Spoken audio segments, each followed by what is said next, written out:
Bismillahirrahmanirrahim. Assalamualaikum warahmatullahi wabarakatuh. Alhamdulillahi rabbil alamin, wal aqibatu lil muttaqin, wassalatu wassalamu ala sayyidil mursalin wa imamil muttaqin, sayyidina wa maulana Muhammadin sallallahu alaihi wasallam wa ala alihi wa ashabihi al-faizin. Qala Allah Ta'ala fil Qur'anil Karim wa huwa asdaqul qailin. A'udzu billahi minasy syaithanir rajim. Bismillahirrahmanirrahim. Ya ayyuhalladzina amanu ijtanibu katsiran minadh-dhanni inna ba'dadh-dhanni itsmun wa la tajassasu wa la yaghtab ba'dukum ba'dha ayuhibbu ahadukum ayyakula lahma akhihi maita fakarihtumuhu wattaqullaha innallaha tawwabur rahim. Walidzalika qala an-nabiyyu sallallahu alaihi wasallam al-ghibatu asyaddu minaz zina. Al-hadis sadaqallahul azim wa sadaqa rasuluhul karim wa nahnu ala dzalika minasyahidin wasyakirin walhamdulillahi rabbil alamin. Hadratal mukarram, para alimil ulama, para jamaah semuanya yang saya hormati, mudah-mudahan Allah Subhanahu wa Ta'ala memberikan kepada kita umur yang panjang, umur yang barokah, umur yang manfaat buat kita ibadah kepada Allah Subhanahu wa Ta'ala. Alhamdulillah wa syukrulillah. Mudah-mudahan dalam pertemuan kali ini, dalam kajian kali ini, Allah Subhanahu wa Ta'ala wasilah kita mengadakan pengajian tentang ilmu. Allah Subhanahu wa Ta'ala mengampuni seluruh dosa-dosa yang pernah kita lakukan. Allah ridho kepada kita. Allah memasukkan kita semua ke dalam surganya Allah Subhanahu wa Ta'ala. Sholawat beserta salam marilah kita semua selalu ucapkan kepada junjungan kita dengan mengucapkan Allahumma salli ala Sayyidina Muhammad wa ala ali Sayyidina Muhammad. Salawat beserta salam juga mudah-mudahan terlimpah curahkan kepada sahabat, keluarga, tabi'in, atba'ut tabi'in, umumnya kita semua selaku umat Nabi Muhammad sallallahu alaihi wasallam. Dalam pertemuan kali ini mudah-mudahan kita semua mendapatkan ilmu dari Allah Subhanahu wa Ta'ala. Setelah kita mendapatkan ilmu, lalu kita seyogyanya mengamalkan ilmu atau memanfaatkan ilmu yang sudah kita dapati. Kali ini adalah sesi pertanyaan. Di antaranya ada pertanyaan-pertanyaan dari jamaah semuanya. Mudah-mudahan pertanyaan ini bisa kita selesaikan, bisa kita jelaskan dengan berbagai macam sumber. Yang pertama kita mengambil dari sumber Al-Quranul Karim sebagai hukum kita. Yang kedua yaitu dari hadis Rasulullah SAW tentang masalah yang berkaitan. Di sini ada pertanyaan seseorang, yaitu bahaya gibah, fitnah, gosip, namimah, dan berbagai macam-macam lagi. Bagaimana umat Islam bahayanya atau madarat dan manfaatnya dari semua itu?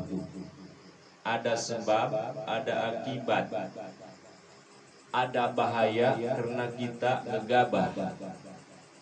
Itu ada tiga faktor di dalam jawarih kita. Ada ucapan, ada kelakuan, pekerjaan, ada iktikad. Nah ini kalau masalah ghibah, fitnah, gosip, ngadu-ngadu dan macam-macam lainnya, ini perbuatan ucapan, perbuatan yang diucapkan, perbuatan yang dikeluarkan melalui lisan, melalui kedua mulut. Ada pemikiran-pemikiran, ada unek-unek di hati, lalu lisanlah yang berkata. Nah ini namanya ghibah. Apa itu ghibah? Ghibah itu adalah sesuatu ucapan yang membuka aurat seseorang, yang membuka jati diri seseorang. Kenapa diibaratkan aurat? Sebab orang itu ketika dia hidupnya akan menjadi manusia yang berakhlak, bisa menutupi auratnya masing-masing. Aurat itu kan kemaluan atau larangan yang tidak boleh diperlihatkan kepada sesama manusia. Hukumnya haram membuka aurat. Kalau bahasa namimah atau ghibah mah itu adalah membuka membuka sesuatu rahasia manusia yang dibeberkan kepada seseorang. Rahasia seseorang dibukalah di muka umum, itu namanya ghibah. Hukumnya haram. Haram itu, ghibah itu min dzunubil kabair, sebagian daripada termasuk dosa-dosa besar. Adalah diantaranya ghibah, fitnah, gosip.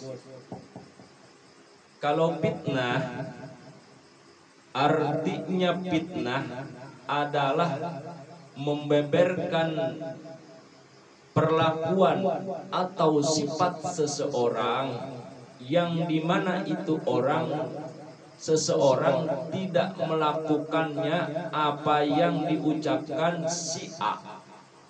Misalnya si B yang difitnah, si A mengatakan kepada si J bahwa si B ini anu. Padahal si B tidak pernah melakukan, tidak pernah berkata atau beriktikad seperti yang demikian. Itulah fitnah. Jadi tidak sesuai kenyataan secara pembuktian. Itu harus melalui pembuktian. Artinya ketika fitnah memang harus dibuktikan dengan sejelas-jelasnya. harus ada musyawarah, harus ada pertemuan. Apabila seseorang itu difitnah, lalu dia mengadakan satu perkumpulan bahwa dia tidak melakukannya. Banyak proses. Gosip. Gosip itu perkara yang tidak jelas, nyata, bohong dan benernya. Gosip, cerita, mengarang cerita, sesuatu cerita yang tidak jelas benar dan bohongnya. Kita beberkan, kita umumkan, kita bicarakan sesama teman, sesama tetangga, menggosip seseorang yang tidak jelas bohong dan benernya. Walaupun itu orang benar, apalagi bohong, yang namanya gosip tetap haram, tidak boleh, namanya dosa besar. Nah, ini ternyata kebanyakan manusia yang campur gaul, bertetangga, bermasyarakat sekarang, dulu sampai sekarang, yang diomongkan, yang diobrolkan bukan masalah ilmu ternyata. Apa yang dibicarakan? Yang dibicarakan kebanyakan gibah. Gibah itu membeberkan aib-aib seseorang, membeberkan aurat, membuka aurat seseorang. Fitnah juga termasuk gosip. Biasanya ini kebanyakan kaum wanita, kebanyakan yang saya analisis ini kebanyakan kaum wanita yang suka mengadakan pertemuan seperti adanya arisan atau di dalam satu tempat sedang belanja, bahkan di majelis taklim. Nih anehnya nih, dia tidak sadar sekalipun dia sedang mengadakan pengajian di majelis taklim, kok lisannya ini selalu gibah, selalu menfitnah, gosip dan lain sebagainya. Padahal dalam situasi taklim, belajar mengajar di tempat yang baik. Nah, ini bahaya besar, madarat besar bagi orang yang melaksanakan itu. Kata Rasulullah sallallahu alaihi wasallam, al-ghibatu asyaddu minaz zina. Ini ghibah bahayanya asyaddu, sangat dahsyat, minaz zina, daripada perbuatan zina. Kenapa demikian? Kata Rasulullah, qalu kaifa ya Rasulullah. Rasulullah ditanya dalam pengajian itu. Dalam satu waktu Rasulullah selalu mengadakan pengajian taklim, belajar, mengajar santri-santrinya yang dinamakan Ashabus Siba, jumlahnya 313. Ini sahabat nanya, yang kita tahu ya Rasul, zina itu kan dosa kabair, dosa yang sangat besar. Kaifa ya Rasulullah, bagaimana ya Rasulullah? Ghibah itu sangat dahsyat dosanya daripada zina. Oh, kata Rasul, ar-rajulu yazni tsumma yatubu fayatubullahu alaihi. Seseorang laki-laki dan seorang perempuan zina, melakukan zina. Awas, kemarin saya ceritakan zina itu asal usulnya dari pandangan. Dari pandangan mata. Dari pandangan mata ada semacam busur panah yang beracun masuk ke dalam pikiran. Ketika masuk ke dalam pikiran, maka racun itu akan menyeruluh, masuk menyerap ke dalam otak, dan otak akan berpikir dengan pikiran hewani, dengan pikiran sato. Itulah awal dari zina. Lalu kemudian hati membenarkan, kalau dengan si anu mungkin enak, macam-macam berpikir. Terjadilah zina. Zina itu apa artinya zina?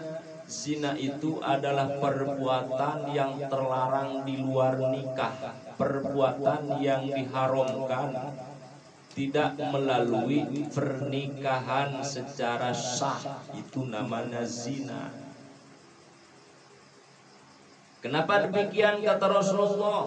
Ketika orang zina lalu dia bertobat kepada Allah, ya Allah, saya memang berdosa, saya memang pendosa, saya memang bersalah. Ya Allah, Allah, mohonkan saya diampuni atas semua ini. Ketika dia istiqomah dalam tobatnya, tidak melakukan apa yang dia perbuat, tidak kembali lagi ke dalam perbuatan yang terlarang, di antaranya zina, maka Allah Subhanahu wa taala memberikan tobat, beres sudah. Kata Allah, innallaha ghafurur rahim. Allah Maha Zat yang Maha Pengampun. Wa amma sahibul ghibah fala yaghfiru lahu hatta yaghfira sahibuhu. Kalaupun orang yang suka ghibah, membuka aurat, membuka aib orang lain, ini tidak akan diampuni dosanya oleh Allah Subhanahu wa taala hatta yaghfira sahibuhu, sehingga dia akan bisa diampuni atas dosanya ketika dia memohon maaf, memohon ampun kepada yang dibukakan aib itu. Nah, ini masalahnya, masalah yang paling berat. Sementara ketika orang ghibah, dia ingin melakukan tobat, malu, gengsi untuk bertemu. Bahkan dia itu gimana? Waduh, kalau saya datang ke rumahnya terus terang mengatakan bahwa kamu yang saya buka aib kamu, ini pasti saya mati habis-habisan. Saya nggak bisa pulang lagi kayak ini. Nah, ini gengsi, malu dan lain sebagainya. Semestinya ketika kita ghibah, membukakan aib seseorang, maka datanglah kepada orang yang dighibah tadi, mohon ampunan, mohon maaf, saya yang melakukan, mau diapakan terserah.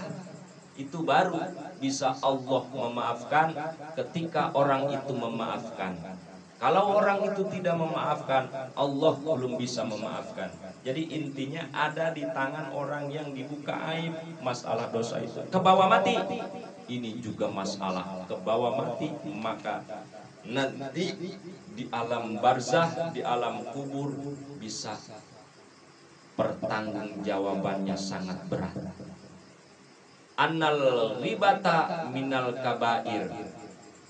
Hukum kedudukan ghibah, hukum kedudukan gosip, hukum kedudukan fitnah, ini minal kabair, termasuk daripada dosa-dosa besar.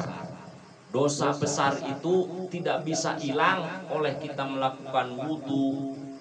Kan kalau dosa kecil nih, dosa kecil, dosa memandang wanita, memandang paha, mulus di jalan ketemu nggak sengaja, kita pandang, kita lihat, tidak dimasukkan ke hati, itu dosa kecil.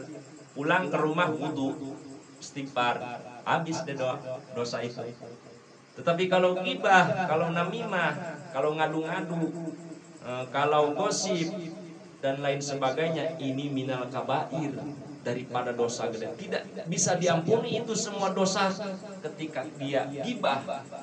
Harus datang dulu ke rumahnya, mohon ampun, mohon maaf, pasrah diri, minta ampun, baru Allah Subhanahu wa taala akan mengampuni. Na'udzubillah min dzalik. Ini sangat bahaya terhadap ghibah, namimah ini. Bahkan diceritakan oleh Allah, oleh Rasulullah SAW, ketika nanti orang yang suka ghibah, orang yang suka gosip antara teman dan teman, membukakan aib seseorang, nanti di yaumil kiamah dia, manusia berkumpul di alam mahsyar, berjuta-juta miliar orang dari zaman Nabi Adam sampai zaman sekarang, nanti kumpul di mahsyar. Nah, ini ada ciri orang ghibah, orang namimah, orang berfitnah, suka ngomongin orang, suka fitnah orang hidupnya. nggak orang lihat sukses, nggak senang orang lihat bahagia, langsung dia hasut, langsung dia itu mah dapat apa namanya dunia juga, dapat kebahagiaan juga, dapat anu pokoknya pikirannya sudah nggak jelas. Ini nanti Rasulullah Shallallahu Alaihi Wasallam menceritakan ciri orang yang suka demikian di yaumil kiamatnya, wa wajhu kal kalbi, wajahnya ini atau bentuk tubuhnya ini kal kalbi, seperti binatang anjing. Naudzubillah. Ini kelihatan pas ada misalnya di depan kita, di belakang kita, di pinggir kita ada wajah, ada rupa anjing, rupa asuh. Ini nggak salah lagi nih. Orang yang gibah, orang yang fitnah, orang yang gosip tidak tobat, atau dia istighfar ke Allah doang tapi tidak minta islah kepada orang yang digosipkan, ini nanti bahannya nih. Naudzubillah. Yang lain mah berupa manusia bercahaya, manusia ada yang bercahaya sebagaimana seperti cahaya lampu, cahaya-cahaya bercahaya gemerlapan di mahsyar nanti. Siapa dia gerangan? Orang yang suka menjaga aib seseorang, termasuk di dalam keluarga. Misalnya suami istri, suami jangan menceritakan aib istri. Misalnya istri saya mah kayak gini, kayak gini, kayak gini. Sekalipun itu menceritakan kepada orang tua kita sendiri. Ketika kita menceritakan aib istri kita kepada orang tua, bahkan kepada orang lain, sama hukumnya di hadapan Allah Subhanahu wa taala. Itu termasuk dosa gede, dosa besar. Apalagi istri, suami saya mah begini menceritakan kepada orang lain, dibuka aib sendiri. Maka Allah Subhanahu wa taala mengatakan dalam Al-Qur'anul Karim, ayuhibbu ahadukum ayyakula lahma akhihi maita. Nah, ini Allah Subhanahu wa taala, ayuhibbu ahadukum, apakah kalian suka banget, cinta banget, demen banget ayyakula lahma akhihi maita? Apakah kamu suka kalau misalnya hakikatnya kamu makan daging temanmu, makan daging tetanggamu, maitan yang sudah mati, apakah kalian mau? Maksudnya begini, hakikat daripada ghibah itu ternyata seseorang itu lagi makan daging tetangganya yang diomongin, tetangganya sudah mati, sudah menjadi mayit, dia makan dagingnya. Naudzubillah min dzalik. Itu hakikat ghibah, itu hakikat namimah, itu hakikat gosip. Seolah-olah dia tidak sadar, tapi kalau dia sadar, makanya yuk kita ngaji, berilmu, kita cari pengetahuan, cari akhlakul karimah. Kata Nabi sallallahu alaihi wasallam, innama bu'istu li utammima makarimal akhlak. Saya diutusnya ke dunia ini liutamima, supaya untuk menyempurnakan akhlak. Akhlak kalian itu kalau tidak dibimbing dengan Al-Quran, kalau tidak dikasih petunjuk dengan Al-Quran, hukum-hukum Allah, kalbahimah, seperti hewan buas. Kalian itu seperti itu. Tetapi adanya Nabi Muhammad SAW, dibimbinglah kita, diatur bicara, diatur tata cara ibadah, berkata, ucapan, pelihatan, pandangan dan lain sebagainya, itu ada aturannya. Makanya kata Allah, apakah kamu suka? Ditanya sama Allah nanti, benar kamu suka makan daging yang diomongkan, yang digibah, yang difitnah? Seolah-olah itu orang makan. Memang benar nanti dia di neraka Allah Subhanahu wa taala. Man masya bin namima bainas nain sallallahu alaihi fi qabrihi naron tuhriquhu ila yaumil qiyamah. Naudzubillah min dzalik. Kata Rasulullah sallallahu alaihi wasallam, barang siapa yang suka namimah, ngadu-ngadu, kesini ngadu, kesana ngadu, kesini gibah, kesono gibah, gitu aja pekerjaannya. Mumpung suami enggak ada, ayo kita ngerumpi. Nah, ini bahasa ngerumpi ini. Daripada kita kesel ngurusin rumah tangga, masak lagi, nyuci piring lagi, nyuci lagi dan lain sebagainya, keluar rumah ngobrol sama tetangga, ngobrolin si A, ngobrolin si B. Nah, ini bahayanya nanti Allah ketika masukkan dia ke alam kuburnya, Allah Subhanahu wa taala mengutus api. Begitu masuk aja ke liang lahat dia, api sudah ada di kelilingnya. Yuhrikuhu ila yaumil qiyamah, tidak berhenti dia dibakar oleh api itu ila yaumil qiyamah, sampai hari kiamat. Naudzubillah min dzalik. Intinya wahai ikhwan semuanya, yuk marilah kita perbaiki ucapan kita, pandangan kita, akhlak kita perbaiki sebaik-baik. Dari mana kita memperbaiki akhlak kita, ucapan kita, menjaga itu semua?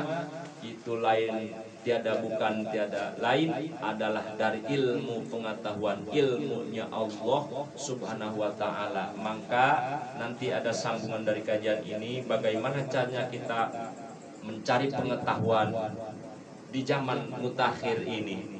Mudah-mudahan pertanyaan dari sohib saya, dari jamaah, bahaya ghibah, fitnah, gosip bagi umat Islam itulah satu bagian daripada dosa gede. Sama hakikatnya dia makan daging temannya. Terus nanti begitu belum ke mahsyar, sudah di alam barzah aja dia sudah dibakar habis-habisan ila yaumil qiyamah, tidak berhenti-berhenti. Itu kalau ke bawah mati. Makanya yuk kita istighfar kepada Allah, yuk kita bersalaman sama tetangga kita, kita islah, kita berbaik sangka, jangan buruk sangka, kita mawas diri, kita ikhlas bil ikhlas, jangan ada marah, iri, dengki, hasud dan sebagainya. Insya Allah kalau kita berusaha itu semua, menjaga dari perbuatan-perbuatan yang demikian, hidup kita akan menjadi ringan, hidup beban kita akan menjadi ringan terasa, maupun dibawa kemana saja. Mudah-mudahan pertemuan kali ini ada manfaatnya. Mari kita semua mengamalkannya. Jaga ucapan kita, jaga diri kita, jaga dulu keluarga kita, jaga ahli-ahli kita min nari jahannam, daripada api neraka. Hadanallahu wa iyyakum ajmain. Assalamualaikum warahmatullahi wabarakatuh.